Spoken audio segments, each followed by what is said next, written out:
ગુજરાતમાં છેલ્લા ઘણા સમયથી દીકરીઓની સુરક્ષાને લઈને ઘણા બધા સવાલો ઊભા થઈ રહ્યા છે। ત્યારે ખાસ કરીને આપણે જોયું હતું કે અમરેલીની અંદર એક યુવતી છે જેના ઉપર જીવલેણ હુમલો કરવામાં આવ્યો હતો ને એ બાદ જે વિપક્ષના નેતાઓ છે, ખાસ કરીને ધારાસભ્ય કૌશિક વેકરિયા છે, એ દરેક લોકો ક્યાંક ને ક્યાંક તેની મુલાકાતે ગયા હતા ને ખાસ કરીને વિપક્ષના નેતાઓએ સીધા જ પ્રહાર સરકાર ઉપર કર્યા હતા। પરંતુ હવે ક્યાંક આ દરેક મામલે પાટીદાર નેતા જિગીશા પટેલ પણ મેદાને આવ્યા છે। વિગતે ચર્ચા કરીએ સમગ્ર વિષયની। નમસ્કાર, હું હંસિની અને તમે જોઈ રહ્યા છો નિર્ભય ન્યૂઝ। પાટીદાર નેતા જિગીશા પટેલ જે અવારનવાર ચર્ચામાં આવતા હોય છે, જ્યારે અમરેલીના 24 વર્ષીય યુવતી પર જીવલેણ હુમલાનો જે મામલો છે તે અત્યારે હાલ વધારે ગરમાઈ રહ્યો છે। પાટીદારના મહિલા નેતા જિગીશા પટેલે છે તેને પીડિત યુવતીની મુલાકાત કરી હતી। ખાસ કરીને પીડિત યુવતીના પરિવારને મળીને જાણકારી મેળવી હતી। 9 મહિનામાં દીકરીઓના સ્વમાન પર પ્રહાર થયા હોવાની બીજી ઘટના એવો પણ આક્ષેપ મૂકવામાં આવ્યો છે। એક દીકરીને ન્યાય નથી મળ્યો, ત્યાં બીજી દીકરી આવી જ ઘટના બની છે તેવી પણ વાત તેમના દ્વારા કરવામાં આવી છે। સુરતમાં જે ઘટના ઘટી તેવી જ આ ઘટના ઘટી છે। હજુ આ ઘટનામાં ત્રીજો આરોપી કોઈ અધિકારીનો દીકરો છે તેને છાવરવામાં કેમ આવે છે તેવા પણ વાત છે તે સીધી જ જિગીશા પટેલ દ્વારા કરવામાં આવી છે।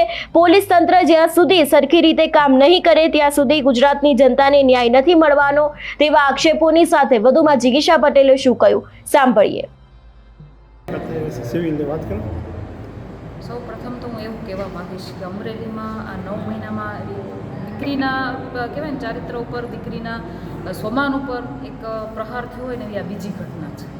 હજી પહેલી ઘટનાને આપણને કોઈ તપાસ પણ નથી થઈ એની। આટલા બધા કહેવાય ને કે અધિકારીઓ અંદર પડ્યા, સારા સારા નામી અધિકારીઓને નીમવામાં આવ્યા, છતાં પણ તપાસના કોઈ કાર્યક્રમ આપણા સુધી પહોંચ્યા નથી।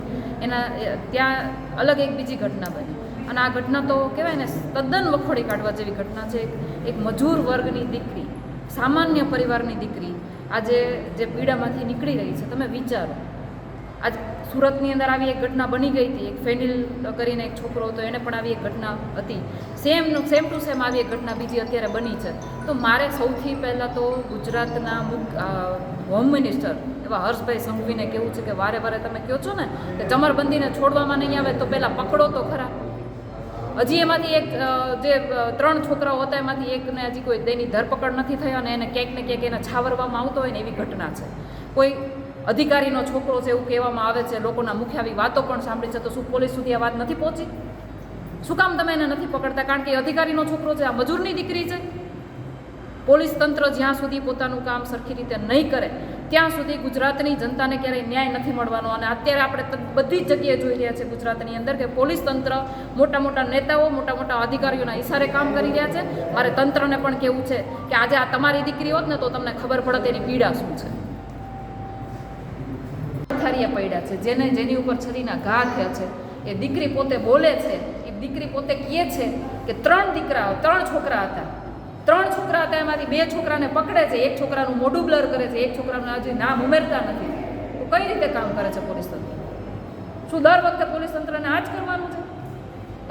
તમને જે તમારી પાસે જે સત્તા છે, તમને જે વર્દી આપી છે ને એ સામાન્ય નાગરિકની સેવા કરવા માટે, એનું રક્ષણ કરવા માટેની વર્દી છે। મોટા મોટા નેતાઓને, મોટા મોટા અધિકારીઓની ગુલામી કરવા માટે વર્દી નથી આપી।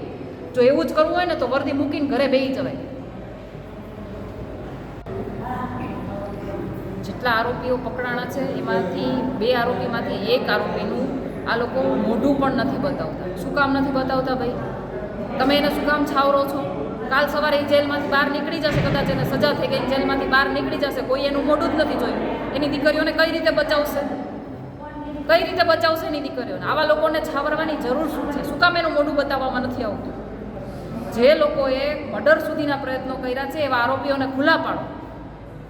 મને જ્યાં સુધી વાત મળી છે ત્યાં સુધી આવા લોકો અહીંયાના સ્થાનિક ધારાસભ્યની સાથે વધારે પડતા ફરતા હોવાથી ક્યાંક ને ક્યાંક રાજકીય એની ઉપર 4 હાથ હોય એવી એક ઘટના સામે આવી છે, એવું લોકોના મુખે સાંભળેલું છે। બીજું કે જે અધિકારીનો દીકરો છે એને પણ એની ઉપર પણ છે ને પોલીસની રહેમ દ્રષ્ટિ છે। તો આજે આવા આરોપીઓના, અને મને જ્યારે પરિવાર દ્વારા ખબર પડી કે હજી આ જે આરોપી છે જેને છરીના હુમલા કર્યા છે એનો મોટો ભાઈ છે કોઈ, એ આ પરિવારને ફોન કરીને ધમકીઓ આપે છે કે આ તો હજી શરૂઆત છે, હજી આના પછી ઘણું બધું થશે।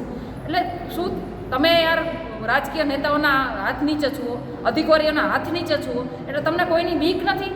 અને એને બીક નથી, એનું કારણ એવું છે કે આપણા રાજ્યની અંદર કાયદો અને વ્યવસ્થા સાવ એટલે સાવ કથળી ગઈ છે. ગુજરાતની અંદર કોઈ પણ બહેનો દીકરીઓ સેફ નથી. અને એટલા માટે આપના માધ્યમથી કહું છું, ગુજરાતના તમામ મા બાપને કહું છું કે જેને ઘરે દીકરી હોય ને એ મા બાપ જઈ અને રિવોલ્વરનું લાયસન્સ માગજો. કારણ કે આ લોકો પોલીસ તંત્ર જેને છાવરતા હોય તો તમને ન્યાય કોણ આપશે? એ તમારે જાતે કરવું પડશે. વાત કરવામાં આવે ખાસ કરીને સમગ્ર ઘટના વિશેની, તો જે પ્રમાણે માહિતી મળી રહી છે એ પ્રમાણે કે ગુજરાતમાં છેલ્લા ઘણા સમયથી મહિલાઓની જે સુરક્ષા છે એના ઉપર સવાલો ઊભા થઈ રહ્યા છે. ત્યારે અમરેલીમાં 24 વર્ષીય યુવતી પર જીવલેણ હુમલો થયો હતો અને સૂત્રો પાસેથી જે રીતે માહિતી મળી હતી એ પ્રમાણે કે એક મંદિરની પાસે સમગ્ર ઘટના બની હતી.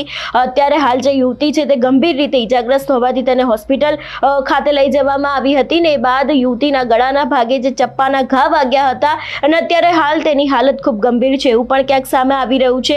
એક વ્યક્તિ દ્વારા તેના ઉપર હુમલો કરવામાં આવ્યો છે એવું યુવતી દ્વારા નિવેદન આપવામાં આવ્યું છે અને પ્રાથમિક તપાસ પ્રમાણે પ્રેમ પ્રકરણમાં આ હુમલો થયો હોવાનું પણ ક્યાંક જાણવા મળી રહ્યું છે. જો કે જે પ્રકારે અત્યારે હાલ વિપક્ષના નેતાઓ મેદાને આવી રહ્યા છે, પાટીદાર નેતા જિગીશા પટેલ મેદાને આવ્યા છે, ખાસ કરીને તેમને સીધા જે પ્રહારો છે તે સરકાર ઉપર, તંત્ર ઉપર અને ખાસ કરીને પોલીસ ઉપર પણ કર્યા છે. હવે આગામી સમયમાં જોવાનું રહેશે કે આ ઘટનામાં કયો નવો વળાંક આવે છે. તમારું શું માનવું છે આ વિષયને લઈને અમને કમેન્ટ કરીને ચોક્કસ જણાવજો. તેની સાથે અમારી ચેનલ નિર્ભય ન્યૂઝને લાઇક, શેર અને સબસ્ક્રાઇબ કરવાનું ભૂલશો નહીં. નમસ્કાર.